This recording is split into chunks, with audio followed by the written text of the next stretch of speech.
আরে এইটা কি লেখা? আজকে হবে ইচ্ছা পূরণ যখন পড়বা এই মন্ত্র, জাদু মন্ত্রের সু। এইটা কি? কত সুন্দর স্মেল এইটার, এটা গায়ে লাগিয়ে নেই। হোমওয়ার্ক করেছো সবাই? তুই নালায় কি থাকবি?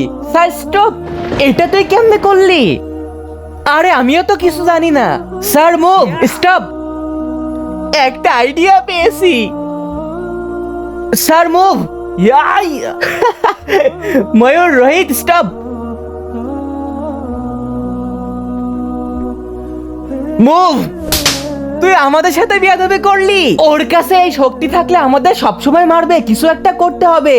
তারপর বন্ধুরা যা হলো সেটি দেখার আগে সবাই তো দেখি নাচ গানের ভিডিওতে লাইক সাবস্ক্রাইব করে। আজকে দেখবো কয়জন এই শিক্ষামূলক ভিডিওটার জন্য একটা লাইক, একটা সাবস্ক্রাইব আর কমেন্ট বক্সে এই ইমোজিটা দিয়ে যায়। তোরা তিনজন আবার এসেছিস তবে রে স্ট্যাচু। এই নে, এইবার তুই সারা জীবন এভাবেই দাঁড়িয়ে থাক।